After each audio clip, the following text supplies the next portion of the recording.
Welcome to episode 273 of the Ben Briggs podcast. I am Ben Briggs. It is Saturday, people. Saturday, the 11th of March, 2023. I hope you're doing well out there. I hope everything is going well for your general life and demeanour. It has been a snowy old time here at Briggs Towers. Since I last spoke to you on Tuesday, it has been snowing like a motherfucker, and this has caused disruption to my comedy career this weekend. It was hammering it down on Friday yesterday. And there was no way I was going to be getting up to Hull, unfortunately. So I had to cancel. I've had to cancel this weekend, which has been a bit of a shit fest. Obviously, it's a fucking lovely gig usually in Hull. So I was, these things happen. Luckily, a local act has filled in for me. So so it's been a bit of a non-weekend for me on the gig front, unfortunately. But, these things happen, don't they? I just see people, as I said before, like last time, just see cars. I've been out and about. It is about 8 o'clock at night, by the way, on Saturday. So it is, I have managed, because as soon as you give a deadline of, I'm definitely not going to be able to make it up this weekend, then everything starts brightening up. And this afternoon, everything started brightening up and everything started melting. So I was like a little bit fucked off with that.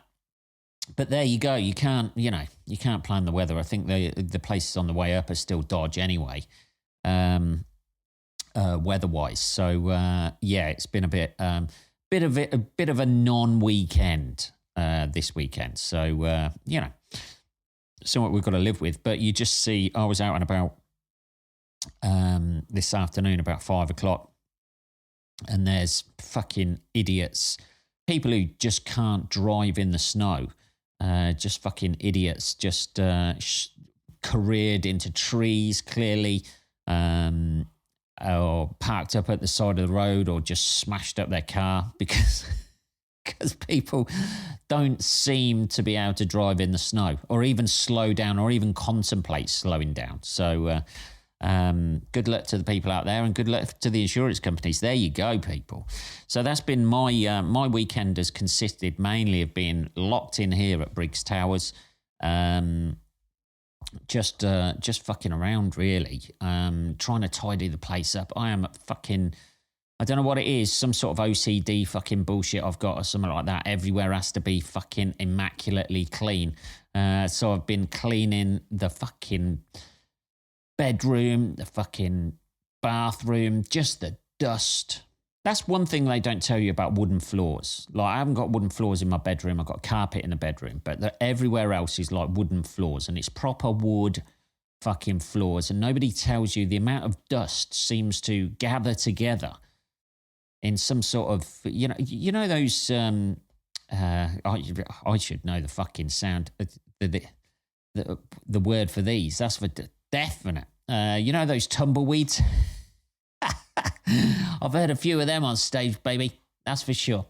Those tumbleweeds that just seem to blow along. As soon as I fucking don't hoover around for a week, all the dust seems to gather into a ball and just fucking roll around the wooden floors. And then you can't fucking wet them, or they go all over the place. So, mop up or anything like that. So you have to hoover first, then you have to fucking mop the fucking floors. But we got all that done today. So I've been like a 1960s housewife all day. Oh, is that right, Ben? Is it? Yeah, you're using those stereotypes, are you? You're fucking right, I am. I'm like a 1960s housewife, paying my dues to myself. There we go. Anyway, controversies. Talking of controversies, there's been a bit of a controversy this week with regards to the old footy. Who'd have seen this coming? Gary Lineker's got in fucking shit this week, and it has spiraled out of control to the fact that nobody is going on Match of the Day now. There are no pundits. There are no commentary. There is just showing the games. Anybody living abroad who doesn't know who Gary Lineker is, he is an ex-professional footballer and now pundit, stroke commentator. Pundit, more of a pundit, isn't he, than commentator for the BBC's flagship football programme, Match of the Day, as opposed to one of the lesser ships that they seem to have cut. I think they've stopped Football Focus now in the afternoons. But I don't know. But Gary Lineker has got in shit because basically he spoke his own mind, and you can't really do that at the BBC. It's here to educate, apparently. But yeah, what he let's have a look. Let's just Google this a minute so I get the wording right. What Gary Lineker said about Qatar. Why is Gary Lineker in trouble with the BBC? Here we go.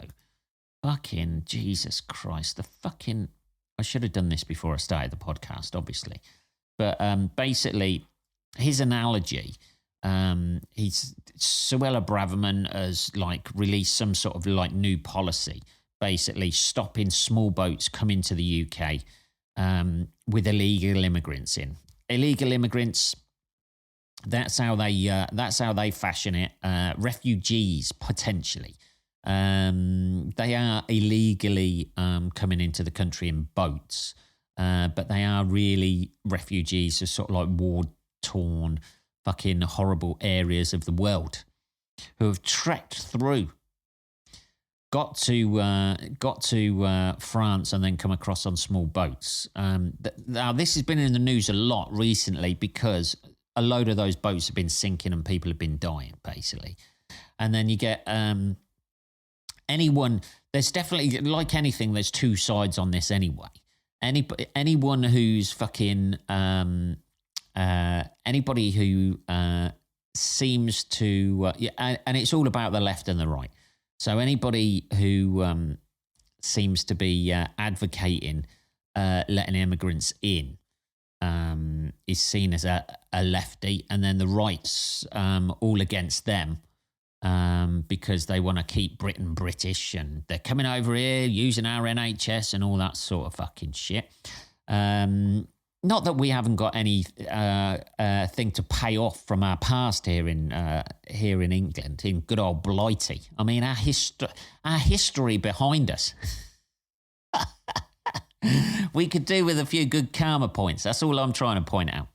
And then if you are advocating for stopping these people in, then you're obviously a fucking racist or whatever. And nobody ever seems to agree on anything these days anyway. Nobody ever seems to just see it from both point of views, and everyone wants to ram down your throat whatever position they hold as being either the moral superior one. The people advocating for people not coming into the country are saying, well, let's keep Britain British and give British jobs to people, and there's a housing crisis. Why are we letting these people in? And then other people are like, hey, man, we've got to do our best to support humanity as a whole, not just localise it to Britain. But Gary Lineker was, he basically said this is sort of like this new policy, which is going to be stopping small boats coming into the country. As far as I'm aware, I don't really do that much research, people. You know what I mean? I read the headlines and I think, that must be the thing, which usually sends me down some sort of YouTube wormhole, which, I end up looking at UFOs and shit like that. Grainy photos of UFOs going, yes, that definitely happened. Yeah, so Gary Lineker basically said the new policy is like 1930s Germany. So as soon as you mention something like that, you've got a whole load of people going, my grandparents were in the Holocaust. This is fucking terrible. How dare you do that? Then you've got a load of people going, yes, this is what the policy, what it is. And then essentially, and then you've got people going against that policy as well. So it's coming at multi-angles. So what's happened is they've stopped Gary Lineker from presenting Match of the Day. You know, I can sympathise with people like that. Nobody needs... it's a well-trodden path, isn't it? Like bringing up the Nazis, isn't it? And nobody needs reminding that their grandparents, you know, somebody saying like this is a policy that is like the Nazis in the 1930s, which, to be perfectly honest, it is very similar to a lot of the policies in the 1930s, where they started off. This was Nazis before the actual Holocaust began. I think that's the point he was trying to make. We're walking down that path, you know what I mean? By excluding vulnerable people from this country and not helping them, and just supporting British people. It's a tricky one, isn't it? It's a tricky one because you can see, like any normal person can see both sides of it. If you look on the internet, anyone who makes a comment under anything like this is a fucking, you know, a fucking twat, aren't they? Because they're either going to be one side or the other, and they end up arguing amongst themselves, which is brilliant to read. Don't get me wrong. I love that. I love popping in, reading those comments and popping out again. You know what I mean? I'm one of those people who, where there's a fight in a pub, I'll be standing on the bar looking, but when it gets too close to me, I'm out the door. That's how I like to see how I act on the internet as well. I pop in, I have a look. When it starts getting weird or crazy, I move on to something else. I move on to questioning whether UFOs exist or not. That's what I do. Nobody ever said that nobody can catch it in 4K. Can they not? No, not even these days. Is everything constantly grainy? Come on. I don't know. Anyway, so what's happened with the Match of the Day thing is Gary Lineker is not presenting it this evening. And the other pundits as well. Alan Shearer and I forget who else was on there. I forget who else. Ian Wright, that's it. And Ian Wright, who usually presents it with him, they're not doing it either. So I think basically what they're doing, they're having no punditry or commentary. Now, the whole thing about this is, this was a tweet that he sent out, Gary Lineker, by the way. So this is not something he just got up on a soapbox and started saying on the BBC in the middle of Match of the Day or a football show. This was a private tweet on his private account. And because anyone who has a contract with the BBC has to look to be impartial, although it's a bit weird because, like, you've got people who work for the BBC. I don't know if it's whether they're on the same contracts or not, but you've got people who work on the BBC who are definitely not, definitely not impartial with things. People like Ian Hislop, who runs the pamphlet magazine, Private Eye, is definitely not. It just seems weird that it's a private tweet and the BBC have sort of tried to basically silence it. But then everybody has walked out. It's sort of like a one out, all out. It's like Red Robbo all over again. And I quite like it. I quite like the anarchic nature of it, how the BBC have overreacted by taking him off the show. And then Gary Lineker and Alan Shearer and Ian Wright have also gone. It's fascinating watching. I am definitely, usually I watch Match of the Day, I watch it on a Sunday morning, but I am going to watch it tonight just to see what it's like, see whether it's enjoyable or not. Without the punditry, I like all that. I love a bit of bants when it comes to football, man. I love a bit of bants, a bit of piss taking, a few little digs going in there as well. I love all that shit. So this is the big thing that's happened. But it just goes to show about like freedom of speech, how somebody like that who works for a major corporation, and they are a major corporation, the BBC.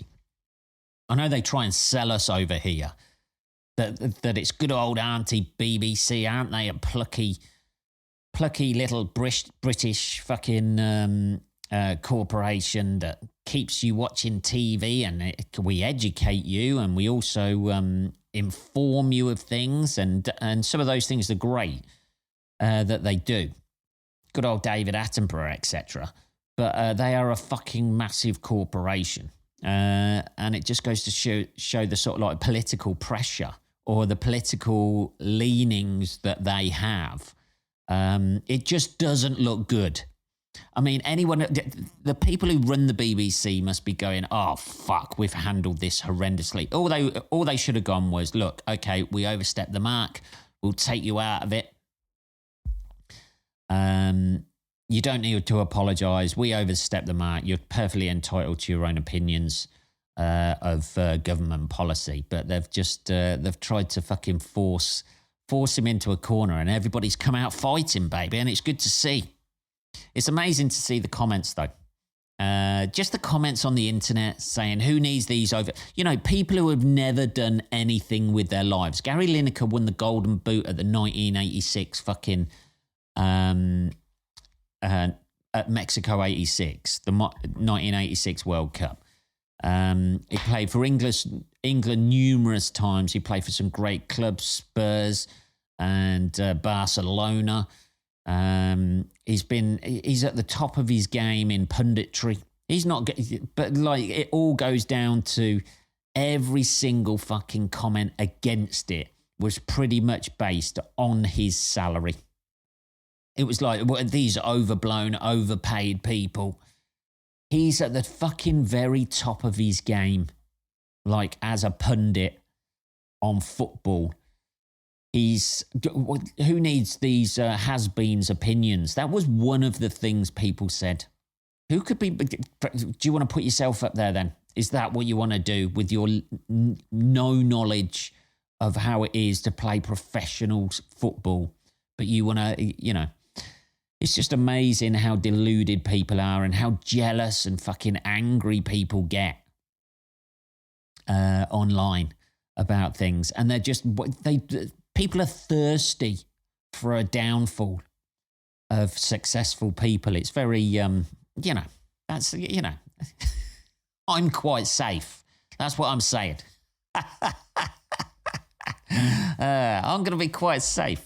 But people are just thirsty for that downfall. They want to see a downfall. Like to have that sort of like hollowness inside you of wanting to see people who are successful suddenly everything crashing down around them. It's a weird sort of mindset that people have, and it is. I know it's not massively specific to Britain, but like it is very much a sort of like British mindset, that is, where people see people being successful and want to fucking knock them down. It's like we'll love an underdog. We'll love somebody who's shit at something but is a plucky trier.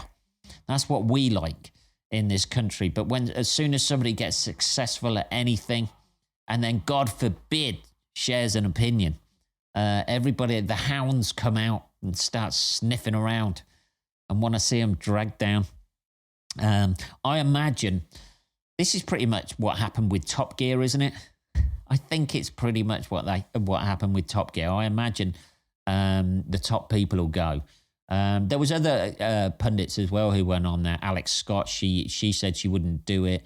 A couple of others said they wouldn't do it as well. So fair play to it. It's good to see a bit of solidarity these days. People with a little bit of fucking... little bit of metal in them, a little bit of grit. A little bit of sand. You got sand, Django. A little bit of sand in them, where they can, they're willing to fight back and not just take the fucking dollar. It's very weird though to see how it's played out. First of all, like in the media, there was this big uproar of against the BBC. Then there was uproar against Gary Lineker for diminishing the Holocaust and horrible things that the Germans did, and they weren't great. They didn't come out of this great, and the Germans, I mean, and then it sort of like swung the other way, where there was like everybody was like not going on there as well, so there was like support for those people. And it's been a right ding dong back and forth, and it's almost like the media are going, oh fuck, which way is we don't know which one to present in a good light or a bad light. What way is public opinion going? So they just print tweets for both sides, like that normal people have tweeted. They're so confused, the media, by this. They're just printing quotes from normal people that normal people have put on Twitter, haven't they? Jill says, Jill88 at I'm a bitch, put, it's very strange. Who knows where it'll end up? I quite like the punditry. You know, like people online holding themselves up. I always fast forward through the punditry. No, you fucking don't. No, you fucking don't. You're just saying that now.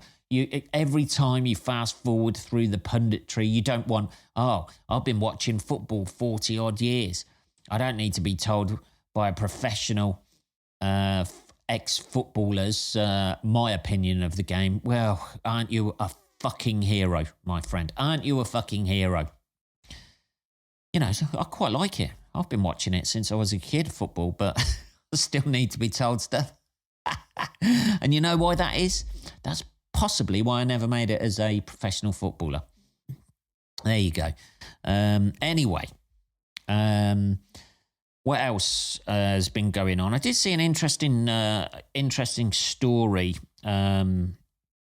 If I can find it, fucking hell. Let's have a look. Those are mice. This is they always start stuff with mice, don't they?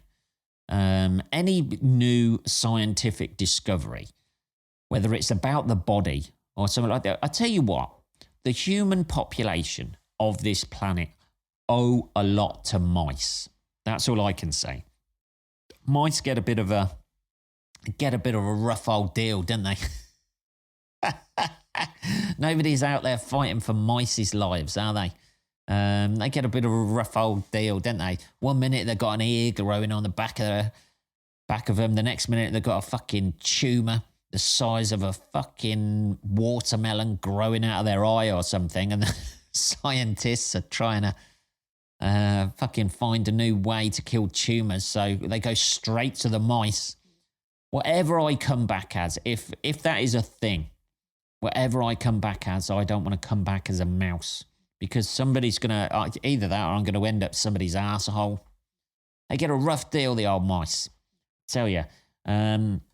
This is a story where scientists have created mice with two fathers after making eggs from male cells. Holy fucking shit.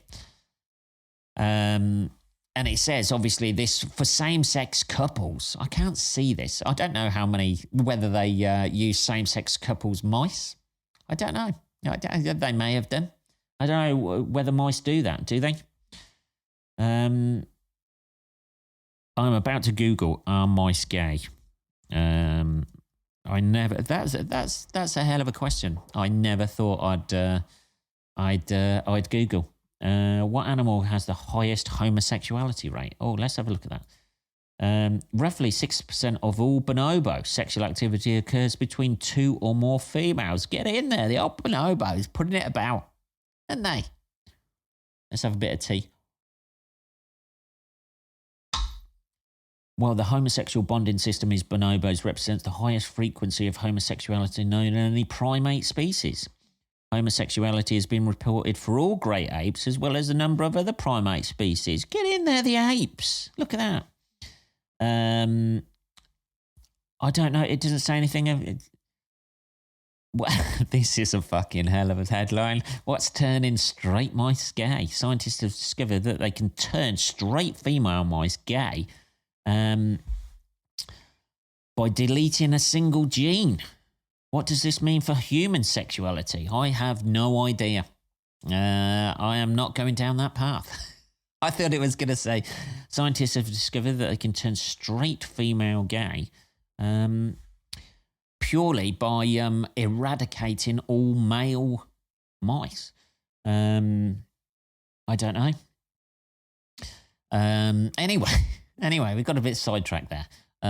So this is the thing where in mice, so two fathers are making eggs from male cells. That's what they've done. God knows how they do that. They've done a fuck around the old scientists, didn't they? How do you get funding for that? We're going to get two male mice and we're going to make them have a baby. Can you not just use that money to get a male and a female mouse and have a go at that? This must be going down the track for funding because they're looking at same-sex couples having babies that are genetically the pair of them, which I imagine at the minute they can't be able to do that. Surely they must get either a donor egg or a donor sperm, don't they? Unless everything's changed in the last 24 hours or so. So, this is a good thing. It's a good sign. If obviously gay male couples or gay female couples or they thems or whatever couple combinations are happening out there, whether they want genetically to be 50% genetics from one partner or from both partners. Which is great. Obviously, I myself I don't want any child in the world to have any of my genetics. None whatsoever. So this doesn't affect me. Have they got that? Have they got a, can they do that? I don't know, just some mouse somewhere just going, I am not taking part. No, I'm not taking part. No, because I know what you're going to do. What's going to happen is you're going to take my DNA, we're going to have a baby, and then you're going to want 50% of my cheese when we fucking split up. Just mice getting fucking really annoyed about it. I love that. What a forward-thinking experiment, though, that is. I wonder how much they're going to charge for that. Because that must have took a lot of research. I don't know if I can see that getting a Nobel Prize or anything like that. They'll go back to whether they actually put this into practice or not is a different matter, though, isn't it? You know, like I remember that mouse I mentioned earlier with the ear on its back.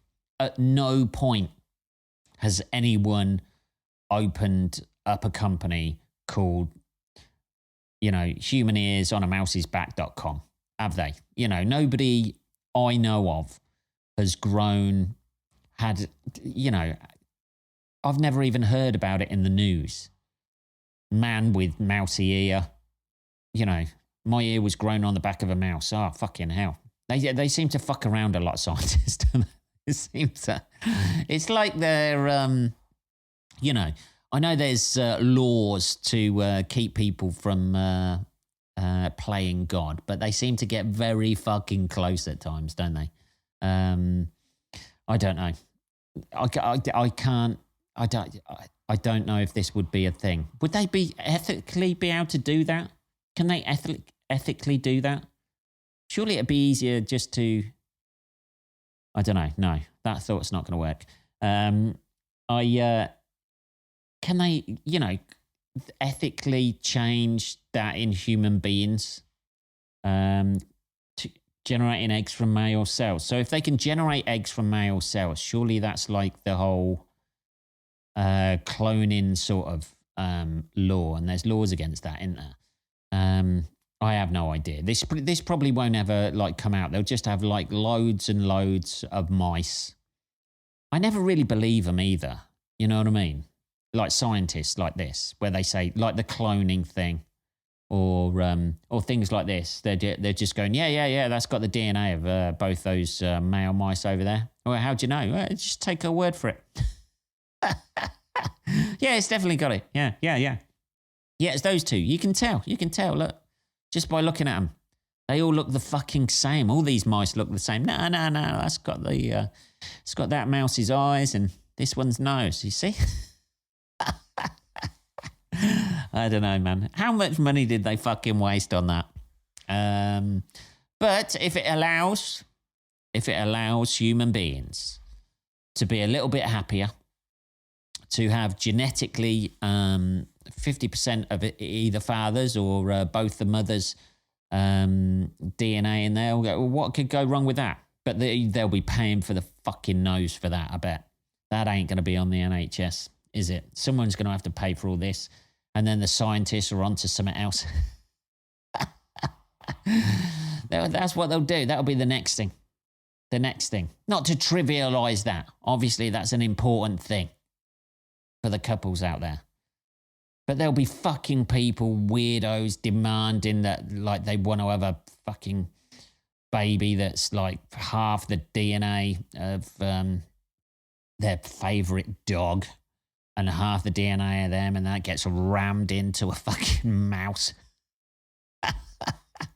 I know that's not the way it works, people, but, you know, it just seemed like mad fucking Frankenstein fucking doctors just creating weird shit. And the mice are the ones who pay.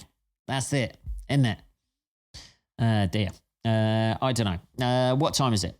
32 minutes, people. It's been a bit of a rambling episode. We've had everything, haven't we? We haven't had everything. We've talked about the match of the day thing. I wonder what Gary Lineker's thoughts are on two biological fathers, the mice thing. I want to know what his thoughts are on that. It'd be amazing if they were just massively right-wing. I think this is disgusting. Two male mice having a fucking baby. What the fuck? I don't think the left seem quite so adamant about free speech anymore.